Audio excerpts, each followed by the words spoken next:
ya mucho abandono que en tantos días tú no vayas a ver a tu mamá. Eso no es... Pero es que yo siento que para trabajar en un restaurante necesito más experiencia. Ay, pues a mí me parece muy bien que él esté enamorado. Porque con esa camisa... Sí, por supuesto. No, no se lo voy a dejar a nadie. Es ella la que se va a graduar. Espero que también te sirva a ti. Porque nunca lo hice escuchar. Y se darán la mano completa.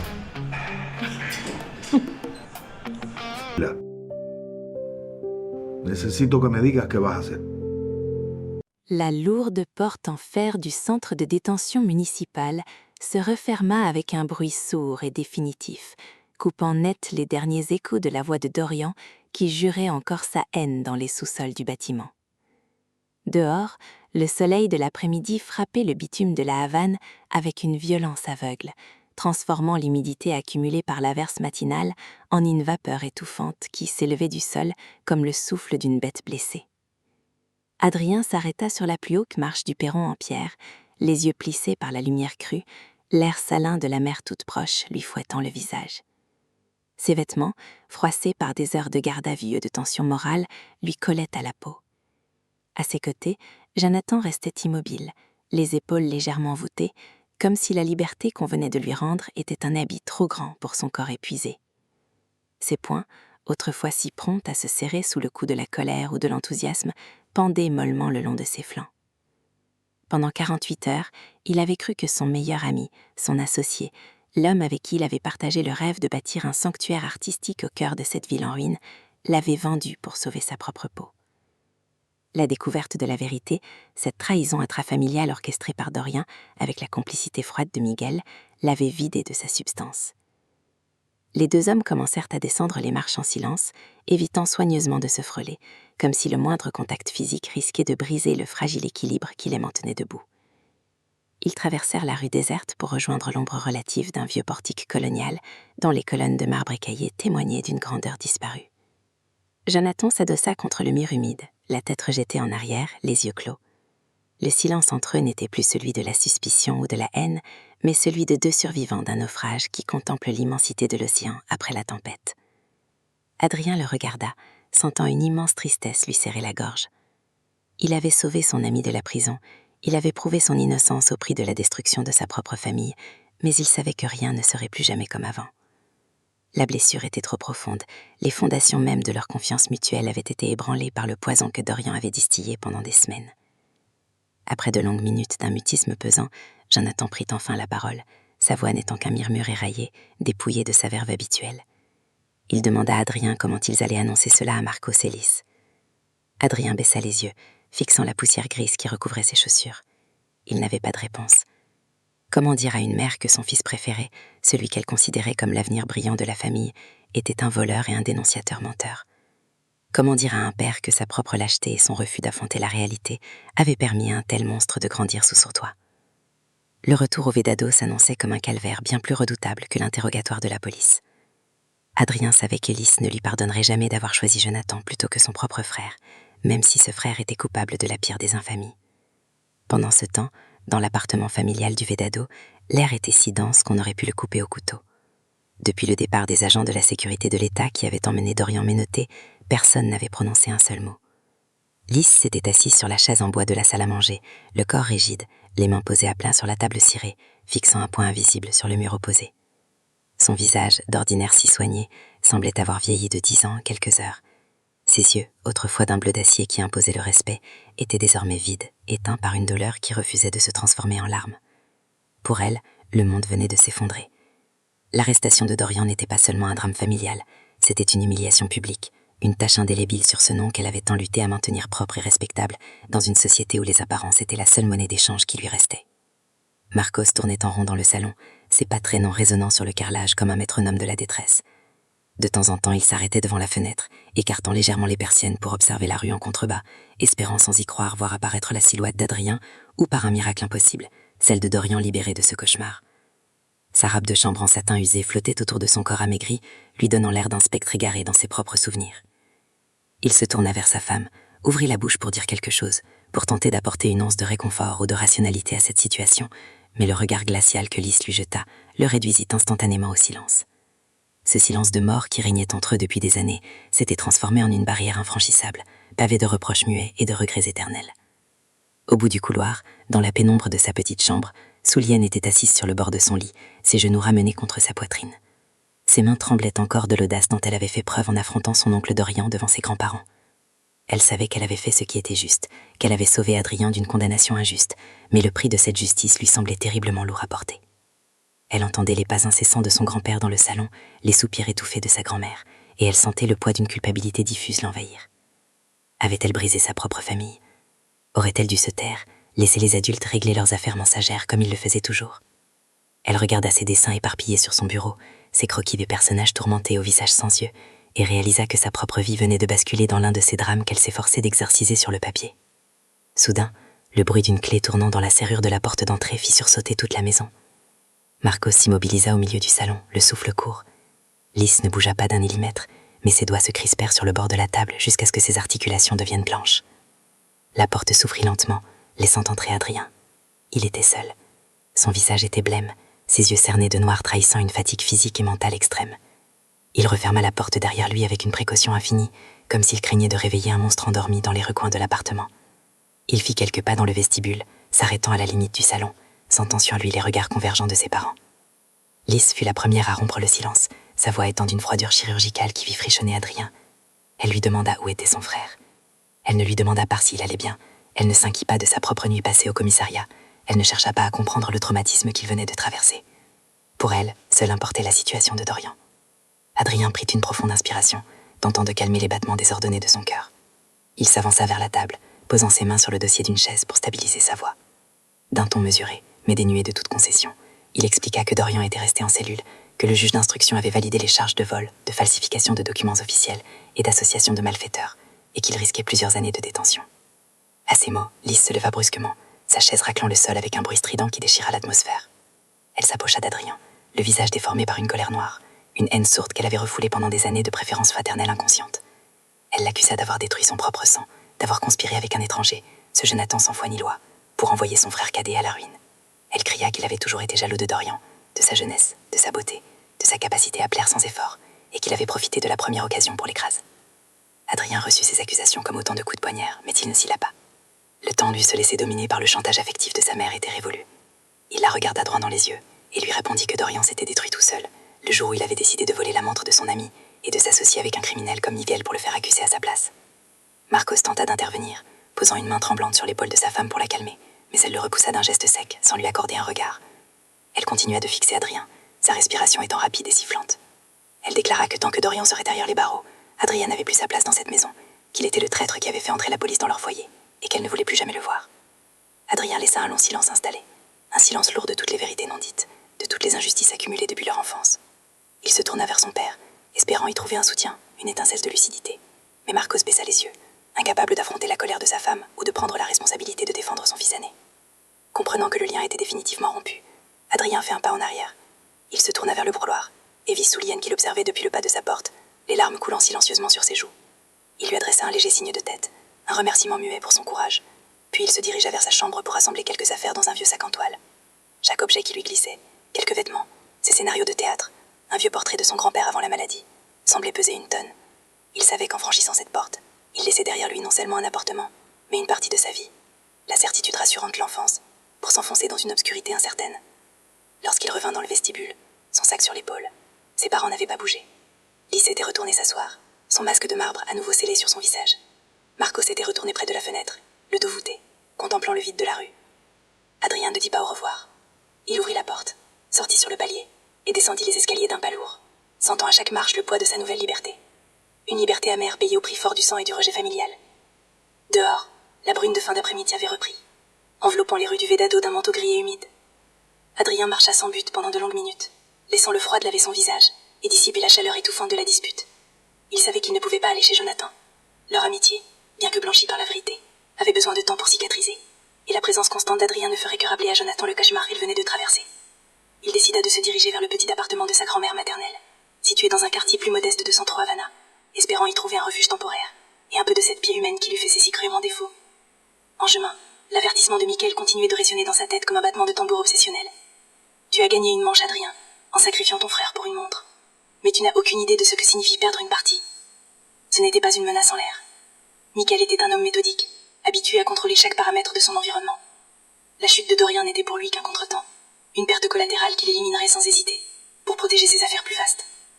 Adrien savait que les documents qu'il avait remis à l'inspecteur des douanes prouvaient la culpabilité de Dorian, mais qu'il effleurait à peine le réseau de corruption et de contrebande que Miguel avait mis en place dans le port de la Havane. Le véritable danger était toujours là, tapis dans l'ombre, prêt à bondir à la première occasion. Pendant ce temps, dans les profondeurs du centre de détention, Dorian était assis sur un pansement, la tête entre les mains.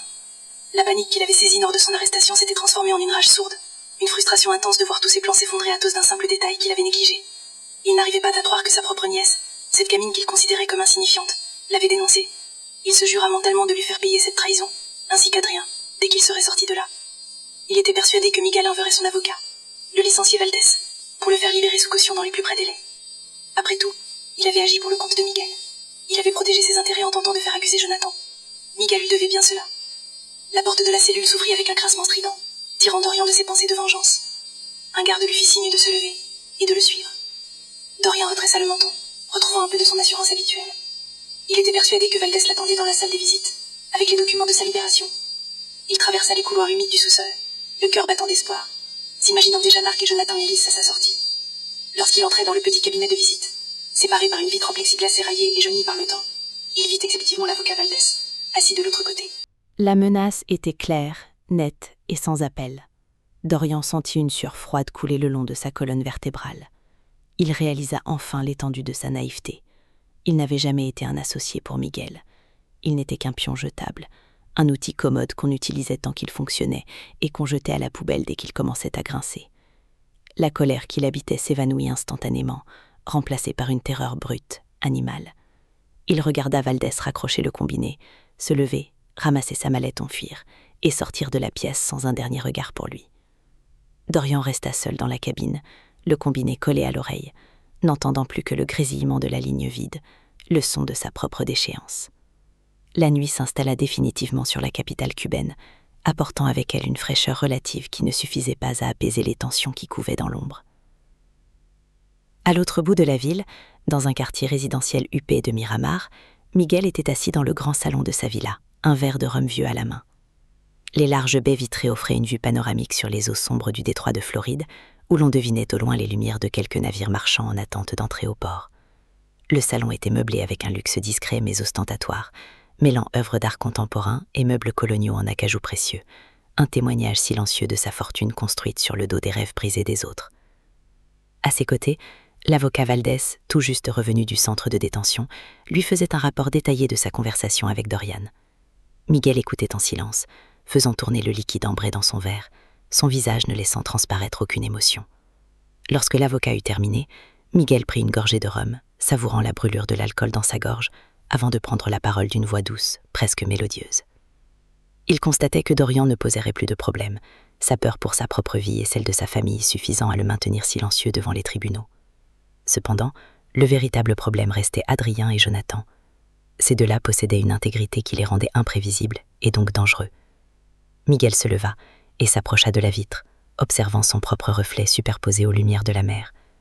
Il expliqua à Valdès que la fermeture du restaurant avait causé des pertes financières importantes, mais que ces pertes n'étaient rien comparées au risque que représentait une enquête approfondie de la police des douanes sur leurs opérations d'importation. Il fallait absolument détourner l'attention des autorités, trouver un nouveau coupable ou créer une situation si chaotique que l'enquête se perdrait dans les méandres administratifs de l'État.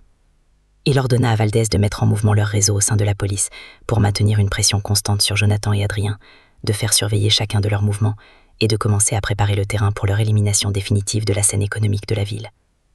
Dans le petit appartement de Centro Habana où il avait trouvé refuge, Adrien ne parvenait pas à trouver le sommeil.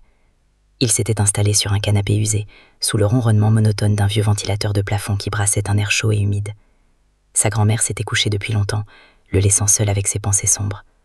Il repensait à sa vie d'acteur, à cette époque pas si lointaine où sa seule préoccupation était d'apprendre ses textes et de plaire au public de la télévision.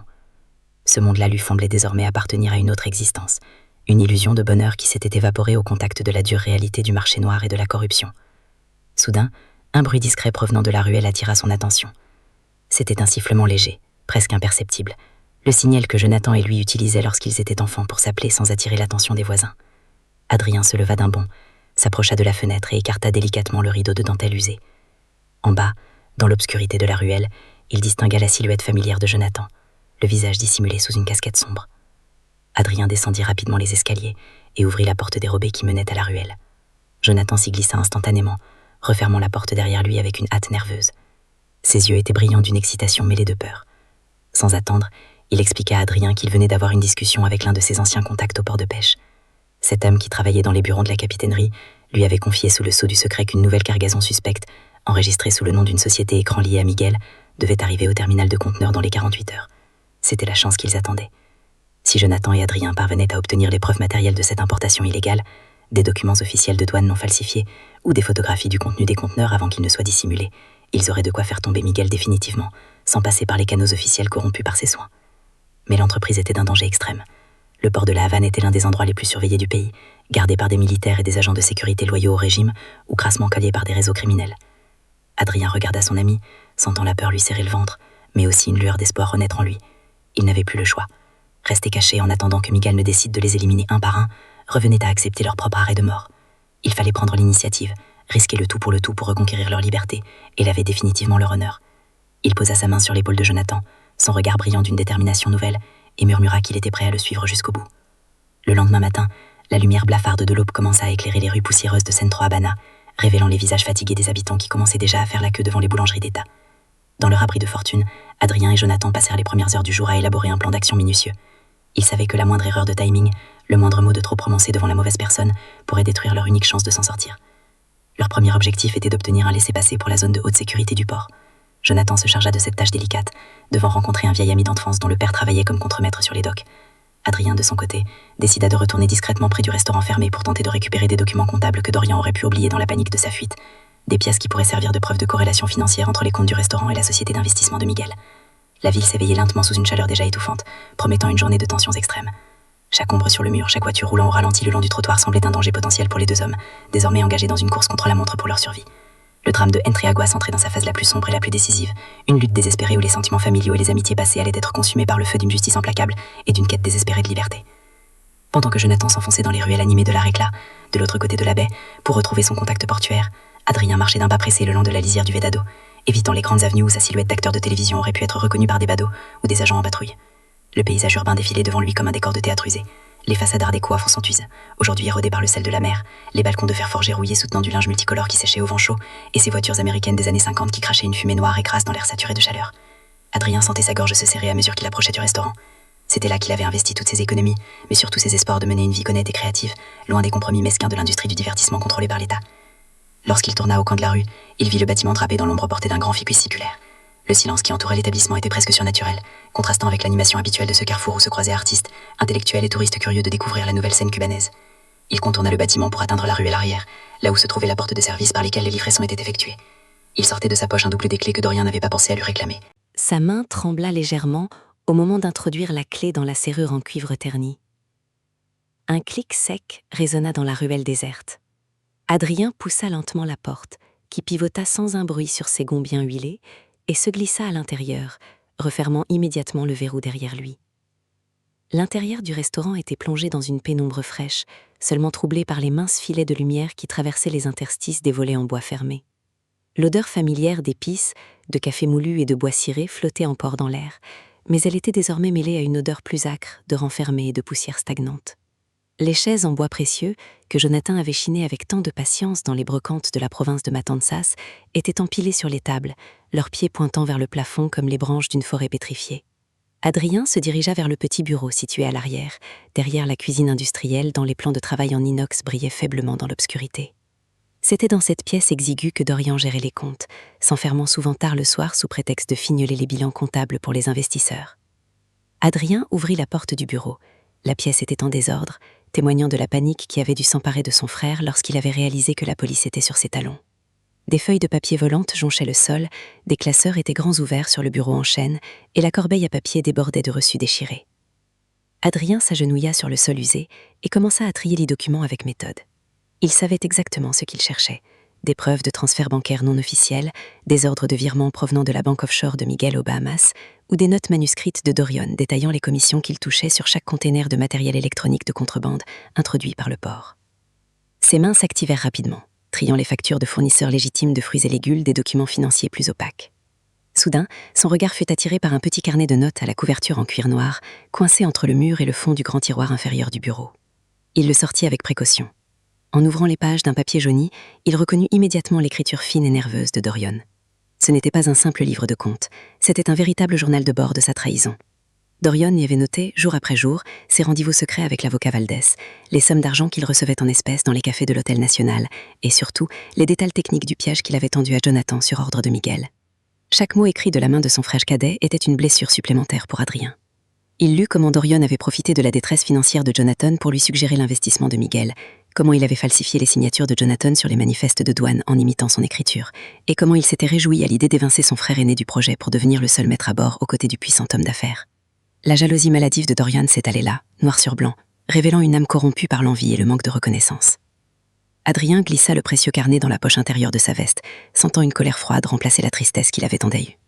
Ce carnet n'était pas seulement une preuve juridique, c'était une arme absolue qui pouvait détruire la défense de Dorion devant n'importe quel tribunal, mais qui surtout relia directement Miguel à l'opération de contrebande. Si l'avocat Valdés pensait pouvoir abandonner Dorion à son sort sans que cela n'éclabousse son patron, ce carnet allait prouver le contraire de manière dévastatrice. Alors qu'il s'apprêtait à quitter le bureau, Adrien entendit un bruit suspect provenant de la salle principale du restaurant. C'était un craquement sec, le bruit d'un pas lourd sur le plancher en bois d'origine. Il se figea instantanément, retenant son souffle, l'oreille tendue vers la porte entr'ouverte. Un deuxième craquement résonna, plus proche cette fois, suivi du murmure étouffé de 2 voix d'hommes. Adrien comprit immédiatement qu'il n'était pas seul. Les hommes de Miguel, ou peut-être des policiers corrompus travaillant à sa solde, étaient venus nettoyer les lieux ou chercher les mêmes documents que lui. Il n'avait aucune issue par l'avant du restaurant, et la ruelle arrière par laquelle il était entré risquait d'être surveillé par un complice resté à l'extérieur. La panique menaça de le submerger, mais il força son esprit d'acteur à se concentrer, à analyser la situation comme s'il s'agissait d'une scène de théâtre où sa vie était en jeu. Il jeta un coup d'œil autour du petit bureau. La seule autre ouverture était un vasistas étroit situé près du plafond, qui donnait sur la cour intérieure de l'immeuble d'habitation mitoyen, un espace encombré de vieux réservoirs d'eau et de cordes à linge. C'était un passage extrêmement étroit, mais c'était sa seule chance. Adrien monta sur la chaise en chêne du bureau, puis sur le plateau de la table, ses mouvements étant d'une lenteur chirurgicale pour ne pas faire grincer le bois. Il atteignit le vasistas, entourna délicatement le loquet rouillé et poussa le bâton vers l'extérieur. L'air chaud et humide de la cour intérieure lui caressa le visage. Au même moment, dans la pièce d'à côté, le bruit des pas s'y rapprocha du bureau. Les intrus avançaient avec méthode, ouvrant les placards de la cuisine et déplaçant les meubles. Adrien savait qu'il ne lui restait que quelques secondes avant qu'il n'ouvre la porte du bureau. Il s'agrippa au cadre métallique du vasistas, hissa son torse et fort à travers l'ouverture étroite, sentant le métal rouillé lui écorcher la peau des bras et de la poitrine. Son sac en toile, suspendu à son épaule, faillit se coincer dans le cadre, mais d'un coup de rein désespéré, il parvint à se glisser entièrement à l'extérieur et à se laisser tomber lourdement sur le sol en béton de la cour intérieure, amortissant sa chute derrière un grand réservoir d'eau en plastique bleu. Il resta immobile pendant de longues secondes, le cœur battant à rompre, l'oreille collée contre le mur en maçonnerie du restaurant. À travers le vasistas restait entrouvert, il entendit la porte du bureau s'ouvrir avec violence, suivi des jurons étouffés d'un des hommes constatant le désordre sur le sol et la poussière fraîchement remuée sur le bureau. L'un d'eux cria qu'il y avait quelqu'un d'autre dans l'immeuble et qu'il fallait fouiller les environs immédiatement. Adrien ne perdit pas une fraction de seconde. Il se redressa, ajusta son sac sur son épaule et s'esquiva à travers le labyrinthe de la cour intérieure, empruntant un couloir de service sombre qui menait à l'entrée principale de l'immeuble d'habitation mitoyen. Il en sortit quelques instants plus tard, se mêlant à la foule des piétons qui arpentaient l'avenue Linéa, sans que personne ne remarque l'homme à ses vêtements poussiéreux et le regard traqué qui venait d'échapper à un pied mortel. Pendant ce temps, de l'autre côté de la baie de la Havane, dans le quartier populaire de la Regla, Jonathan marchait le long des quais du port de pêche, là où les vieilles chaloupes en bois côtoyaient les chalutiers boudaines de la flotte d'État. L'air y était saturé par une forte odeur de poisson frais, de mazout brûlé et de sel marin. Les cris des mouettes se mêlaient au bruit métallique de drues de déchargement et aux éclats de voix des marins pêcheurs qui démaillaient leurs filets sur le quai en béton.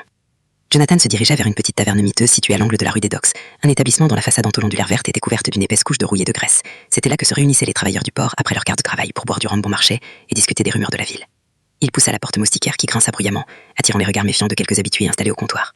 Dans un coin sombre de la salle, près d'un vieux jukebox muet, était assis Carlos, son ami d'enfance. Le visage de Carlos était marqué par les années passées à travailler en plein soleil, sa peau tannée par le sel et ses mains calleuses témoignant de la dureté de sa vie de docker. Lorsqu'il vit Jonathan s'approcher, son regard s'adoucit légèrement, mais il jeta immédiatement un coup d'œil circulaire dans la pièce pour s'assurer que personne ne prêtait attention à leur rencontre. Jonathan s'assit en face de lui, posant ses coudes sur la table en bois cru collante de vieux rhum. Sans préambule, il demanda à Carlos s'il avait pu obtenir les informations concernant la cargaison de Miguel. Carlos prit une gorgée de sa bière tiède, gardant le silence pendant de longues secondes, comme s'il pesait le risque de ce qu'il s'apprêtait à faire. Puis, baissant la voix jusqu'à ce qu'elle ne soit plus qu'un murmure à peine gausible dans le brebois de la taverne, il expliqua à Jonathan que la situation était bien plus dangereuse qu'il ne le pensait. Le conteneur en question n'était pas un conteneur ordinaire de matériel électronique.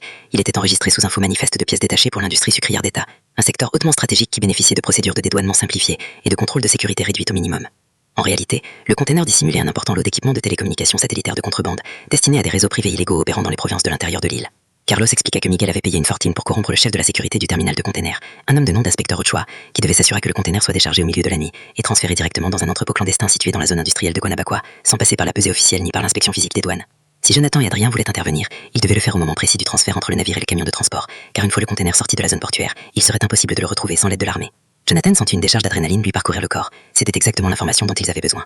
Il demanda à Carlos s'il pouvait procurer de laissez-passer de service pour la zone de chargement, des badges qui leur permettraient d'approcher le terminal sans éveiller les soupçons des gardes postés aux barrières de sécurité.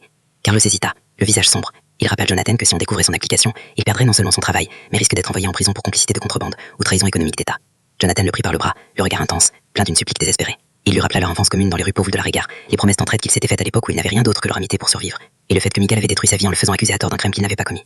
Carlos regarda la main de Jonathan posée sur son bras, puis plongea son regard dans celui de son ami. Il eut dans les yeux de Jonathan une détresse si profonde et une volonté si farouche de laver son honneur qu'il ne put lui refuser son aide. D'un geste rapide, Carlos glissa sa main dans la poche de sa veste de travail et en sortit deux badges en plastique bleu rigide, munis d'un clip métallique et d'une photo d'identité d'employé du port de la Havane. Il les posa sur la table sous un sous-verre en carton usé et les fit glisser vers Jonathan. Il lui expliqua que ces badges appartenaient à deux mécaniciens d'entretien qui étaient actuellement en congé maladie et que leur numéro de matricule était toujours valide dans le système informatique de la sécurité portuaire pour les prochaines 48 heures. Jonathan s'empara des badges avec une précipité infinie, les dissimulant immédiatement dans sa poche. Carlos se leva, finit sa bière d'un trait et lui dit de faire extrêmement attention, car l'inspecteur Ochoa est un homme sans scrupules qui n'hésiterait pas à faire usage de son arme de service si quelqu'un tentait de perturber les opérations de déchargement nocturne. Il lui souhaita bonne chance d'un simple hochement de tête et sortit de la taverne, laissant Jonathan seul avec le poids de la décision qu'il venait de prendre.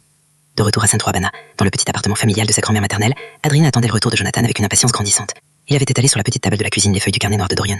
Analysant les dates et les montants, Portin établit un schéma précis de la fraude financière.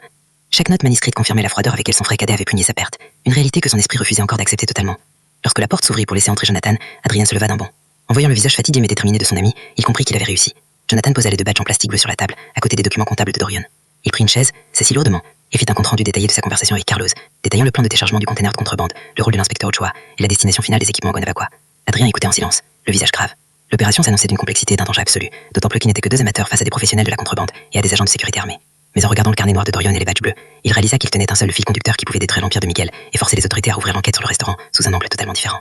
Il décidant de passer le reste de l'après-midi à peaufiner leur plan. Le déchargement du navire cargo, de pavillon panaméen, était prévu pour le lendemain soir à partir de 22h, au terminal numéro 3 du port de containers. Il devait utiliser les laissez-passer de mécaniciens d'entretien pour pénétrer dans la zone portuaire Fort-Lac, pendant le changement d'équipe des gardes, et se dissimuler dans les hangars de stockage de pieds détachés situés à proximité du quai de déchargement. Une fois le conteneur de Miguel débarqué par les portiques automatiques et posé sur la remorque du camion de transport, il devait s'approcher discrètement pour photographier les cellules de sécurité de la douane, qui devaient être brisées et parassifiées, et obtenir une copie papier ou numérique de la feuille de route du chauffeur, qui prouverait que la destination finale n'était pas le sucrière daté, mais l'entrepôt clandestin de Guanabacoa. Avec ses preuves matérielles en main, combinées au carnet noir de Dorian, il pourrait se rendre directement au bureau du procureur général de la République, un homme réputé pour son intégrité personnelle, et son refus d'accepter les pots de vin des raisonnables clandestins cadets.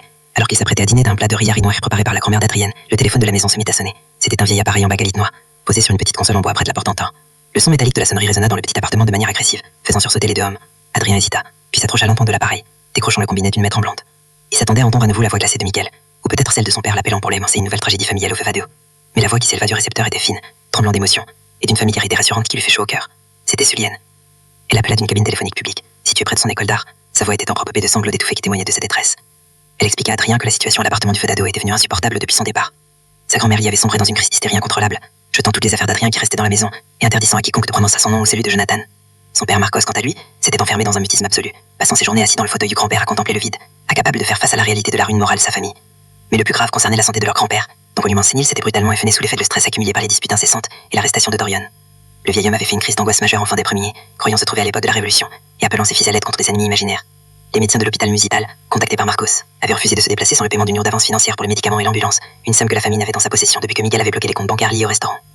Adrien sentit une immense colère lui monter au cœur. Une colère dirigée non seulement contre Miguel qui utilisait la santé d'un vieillard comme moyen de pression, mais aussi contre sa propre famille qui préférait sombrer dans la délie et la haine, plutôt que d'affronter la réalité de la ruine morale de sa famille.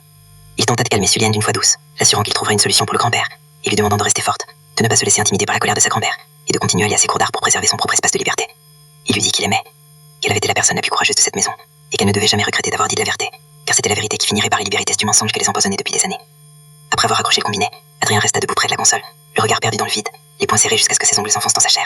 Il se tourna vers Jonathan, qui l'avait écouté en silence, et lui dit une fois... À 15h, ils quittèrent le petit appartement de Saint-Habana, sous les yeux inquiets de la grand-mère d'Adrien, qui semblait pressentir le danger qui les guettait.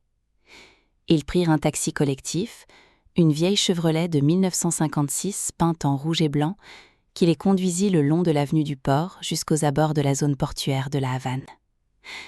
Le trajet se fit dans un silence de plomb. le bruit du moteur à essence et le souffle chaud du vent salin entrant par les fenêtres ouvertes, constituant le seul fond sonore de leur voyage. Ils descendirent à quelques centaines de mètres de l'entrée principale du terminal de containers, près d'un grand entrepôt de stockage de charbon désaffecté, dont les murs de briques rouges étaient recouverts d'une épaisse suie noire. À cette heure de l'après-midi, l'activité portuaire tournait à plein régime. Des camions semi-remorques entraient et sortaient de la zone sécurisée dans un vacarme assourdissant de moteurs diesel et de grincements de freins à air, sous le regard vigilant des gardes postés dans les guérites en béton de l'entrée. Adrien et Jonathan enfilèrent des vestes de travail en toile bleue, identiques à celles des mécaniciens d'entretien du port, et accrochèrent les laissez-passer de Carlos sur leur poitrine. Ils s'approchèrent de l'entrée des piétons, marchant d'un pas tranquille mais assuré, feignant de discuter de questions techniques comme le feraient des employés ordinaires rejoignant leur poste pour le quart de l'après-midi. Le garde posté à la barrière de sécurité, un jeune conscrit au visage fatigué par la chaleur, jeta un coup d'œil distrait sur leur badge bleu, sans prendre la peine de comparer attentivement les photos d'identité altérées par le temps avec les visages poussiéreux des deux hommes. Il actionna le loquet de la barrière métallique et leur fit signe de passer d'un simple geste de la main, se replongeant immédiatement dans la lecture d'un journal sportif d'État. Adrien et Jonathan franchirent la barrière, sentant un immense soulagement les envahir, mais sachant que la partie la plus difficile ne faisait que commencer. Ils s'engagèrent sur le quai en béton, marchant le long de gigantesques piles de containers de toutes les couleurs, bleu, rouge, vert, qui s'élevaient vers le ciel comme les remparts d'une forteresse moderne. Le vrombissement des chariots cavaliers et les cris des dockers résonnaient dans l'air lourd, créant une atmosphère de ruche industrielle propice à leur anonymat. Ils se dirigèrent vers le hangar numéro 4, un immense bâtiment en tôle ondulée destiné au stockage des pièces détachées d'entretien pour les portiques automatiques. C'était là que Carlos leur avait conseillé de se cacher en attendant la tombée de la nuit, car le bâtiment était peu fréquenté après 17 heures et offrait de nombreuses cachettes derrière les caisses en bois de moteurs électriques et de câbles d'acier de rechange. Ils se glissèrent à l'intérieur du hangar, profitant de l'absence momentanée du gardien parti faire sa ronde sur les quais. L'intérieur était sombre, poussiéreux, et résonnait du bruit du vent qui s'engouffrait par les tôles d'aération du toit. Ils trouvèrent un espace étroit et bien dissimulé entre deux grandes caisses de transport en bois de pin, situées au fond du hangar, qui offraient une vue dégagée sur le quai du terminal numéro 3 par une petite fenêtre de service entr'ouverte. Ils s'installèrent sur le sol poussiéreux, se préparant à une longue attente de plusieurs heures dans l'obscurité et la chaleur étouffante du hangar. Chaque minute s'écoulait avec une lenteur chirurgicale, rythmée par le bruit des vagues de la baie qui venaient se briser contre le quai en béton et le vrombissement lointain des moteurs des navires marchands. La tension dans le hangar était presque tangible, chacun de leurs sens étant tendu à l'extrême à l'affût du moindre bruit suspect, au de la présence d'une ronde de sécurité. À mesure que l'après-midi avançait, la lumière du jour commença à décliner, teintant les eaux de la baie d'une couleur dorée, puis d'un rouge sang spectaculaire, avant que la nuit ne s'installe définitivement sur le port de la Havane. Les gigantesques projecteurs du terminal de containers s'allumèrent les uns après les autres, inondant les quais d'une lumière blanche, crue et artificielle, qui dessinait des ombres géantes et découpées sur le sol en béton. À 22 heures précises, le cargo panaméen commença ses manœuvres d'amarrage le long du quai numéro 3, assisté par 2 puissants remorqueurs d'État dont les moteurs diesel grondaient d'ennui. C'était un immense navire de transport de containers, dont la coque noire usée par le sel portait le nom de Santa Maria. Depuis leur cachette, Adrien et Jonathan observaient l'agitation qui s'emparait soudainement du quai. Les dockers s'activaient pour amarrer les lourdes haussières en nylon aux bites d'amarrage en acier, tandis que les opérateurs de portique se préparaient à actionner les gigantesques pinces de déchargement au-dessus des cales du navire. C'est à ce moment que l'inspecteur Ochoa fit son apparition sur le quai, escorté par 2 agents de sécurité armés de pistolets mitrailleurs. Ochoa était un homme de forte carrure, vêtu d'un uniforme impeccable de la douane d'État, dont le regard froid et inquisiteur balayait les moindres recoins de la zone de déchargement. Il s'approcha du chef d'équipe des dockers, lui remettant un dossier de couleur beige contenant les ordres de déchargement prioritaires, dont celui du container lié à Miguel. Jonathan prit son appareil photo numérique d'une main ferme, réglant l'objectif pour une prise de vue nocturne sans flash. Il colla l'appareil contre la vitre de la petite fenêtre du hangar, retenant sa respiration pour éviter le moindre tremblement. Il prit une première série de clichés montrant Ochoa en train de discuter de manière suspecte avec le chef d'équipe, recevant de ce dernier une petite enveloppe blanche qu'il glissait immédiatement dans la poche de son pantalon d'uniforme. Le déchargement commença. Les gigantesques portiques automatiques se mirent en mouvement dans un vrombissement de moteurs électriques et de grincements de câbles d'acier, plongeant leurs pinces métalliques dans les entrailles du cargo pour en ressortir des containers multicolores qui étaient posés avec une précision chirurgicale sur les remorques des camions de transport qui attendaient sur le quai. À 23h30, un container bleu marine portant le numéro d'identification PAN 7781 et le C rouge de la douane maritime fut extrait de la cale du navire. Jonathan chuchota à l'oreille d'Adrien que c'était celui-là, le container de Miguel. Le container fut posé sur la remorque d'un camion Volvo blanc qui attendait avec art du quai de déchargement habituel, sous la surveillance directe de l'inspecteur Ochoa. Le chauffeur du camion descendit de sa cabine et s'approcha d'Ochoa. Les 2 hommes échangèrent quelques mots rapides, puis le chauffeur présenta une feuille de route qu'Ochoa signa d'un geste sec, sans prendre de peine de vérifier la cargaison ni de comparer les scellés de sécurité. C'était la preuve absolue de la fraude administrative et de la complicité de la sécurité portuaire. Jonathan prit une dizaine de clichés nets et précises du container bleu marine, du numéro d'identification PAN7781, du visage du chauffeur du camion et de l'acte de signature de l'inspecteur Ochoa sur la feuille de route non conforme. Les clichés étaient parfaits. La lumière crue des projecteurs du port offrait une clarté exceptionnelle qui éliminait tout doute possible sur l'identité des participants à la transaction. Il leur restait désormais à obtenir la copie physique de la feuille de route du chauffeur, le document contractuel qui prouvait que la cargaison était défiée vers l'entrepôt clandestin de Guanabacoa, au lieu de sa destination officielle d'État. C'était la partie la plus risquée de leur plan. Le chauffeur du camion était remonté dans sa cabine, attendant l'ordre d'Ochoa pour démarrer le véhicule et quitter la zone sécurisée du bord. Adrien regarda Jonathan, une lueur de décision froide brillant dans ses yeux d'acteur habitué à improviser sur scène face au danger. Il dit à Jonathan de se tenir prêt à s'enfuir par la porte arrière du hangar dès qu'il lui en donnerait le signal. Sans attendre de réponse, Adrien glissa sa main dans sa veste, s'assurant que le carnet coire de Dorian était bien en place, puis sortit discrètement du hangar numéro 4 par une porte de service latérale qui donnait sur la zone d'ombre située derrière les piles de containers. Il s'approcha du camion Volvo blanc en se dissimulant derrière les structures métalliques du quai, marchant avec précaution sur le sol en béton glissant d'huile et de salé. Le moteur diesel du camion tournait au ralenti dans un grondement sourd qui couvrait le bruit de ses pas. Adrien atteignit le côté passager de la cabine de conduite, s'accroupissant près du grand pneu de la remorque pour ne pas être vu par le chauffeur installé au volant. Par la fenêtre entrouverte de la cabine du passager, il vit la feuille de route officielle de la douane posée sur le tableau de bord, à côté d'un paquet de cigarettes usées. Le document présentait le logo de la société d'importation d'État, mais l'adresse de livraison finale est écrite en rouge de la main d'Ochoa, indiquant l'entrepôt de Guanabacoa. C'était la preuve manquante, la clé de voûte de leur dossier d'accusation contre Miguel. Adrien prit une profonde inspiration, sentant son cœur battre à tout rompre contre ses côtes. Il savait qu'il n'avait qu'une seule chance. Il se redressa d'un coup d'orein rapide, ouvrit la portière du passager avec force, s'empara du document sur le tableau de bord et referma la portière d'un geste sec avant que le chauffeur n'ait eu le temps de réagir dans sa cabine surprise. Le chauffeur poussa un cri de surprise et de colère, ouvrant immédiatement sa propre portière pour se lancer à la poursuite du voleur. Mais Adrien avait déjà pris plusieurs mètres d'avance, courant à toutes jambes le long des piles de containers en direction du hangar numéro 4 où Jonathan l'attendait. Le cri du chauffeur alerta l'inspecteur Ochoa et les deux agents de sécurité armés qui se trouvaient sur le quai de déchargement. Ochoa sortit son sifflet de service, soufflant de toutes ses forces pour donner l'alerte générale dans la zone portuaire, tandis que les deux agents de sécurité épaulaient leurs armes automatiques en direction de la silhouette fuyante d'Adrien. Un premier coup de feu résonna dans la nuit, une détonation sèche et métallique qui fut suivie par le sifflement gracieux du ballon à 115 cm seulement de la tête d'Adrien.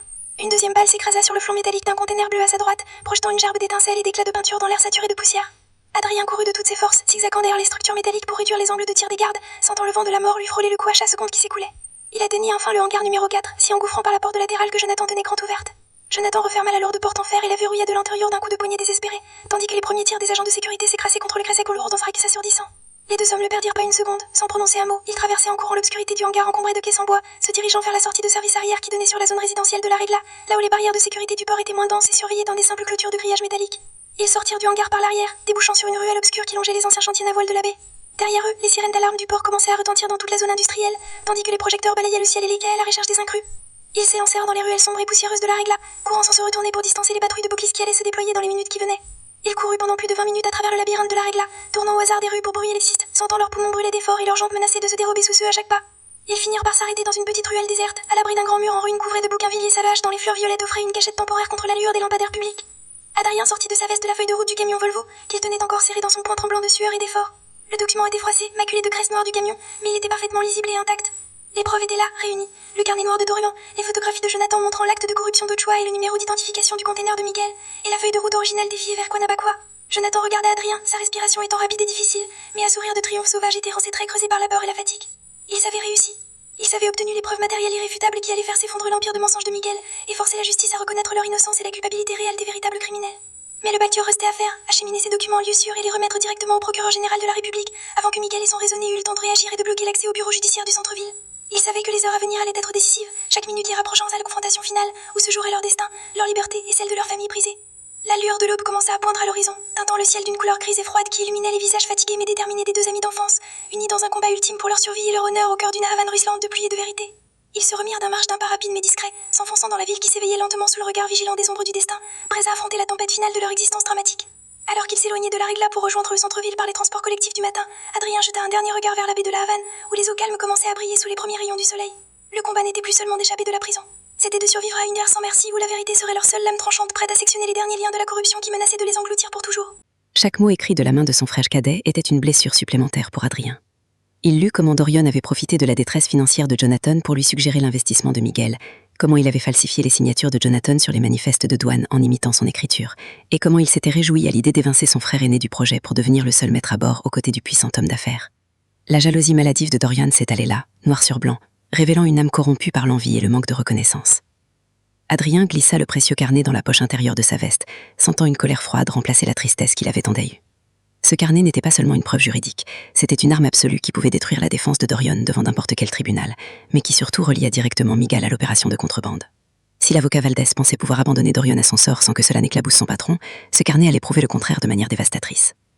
Alors qu'il s'apprêtait à quitter le bureau, Adrien entendit un bruit suspect provenant de la salle principale du restaurant. C'était un craquement sec, le bruit d'un pas lourd sur le plancher en bois d'origine. Il se figea instantanément, retenant son souffle, l'oreille tendue vers la porte entr'ouverte. Un deuxième craquement résonna, plus proche cette fois, suivi du murmure étouffé de 2 voix d'hommes. Adrien comprit immédiatement qu'il n'était pas seul. Les hommes de Miguel, ou peut-être des policiers corrompus travaillant à sa solde, étaient venus nettoyer les lieux ou chercher les mêmes documents que lui. Il n'avait aucune issue par l'avant du restaurant, et la ruelle arrière par laquelle il était entré risquait d'être surveillé par un complice resté à l'extérieur. La panique menaça de le submerger, mais il força son esprit d'acteur à se concentrer, à analyser la situation comme s'il s'agissait d'une scène de théâtre où sa vie était en jeu. Il jeta un coup d'œil autour du petit bureau.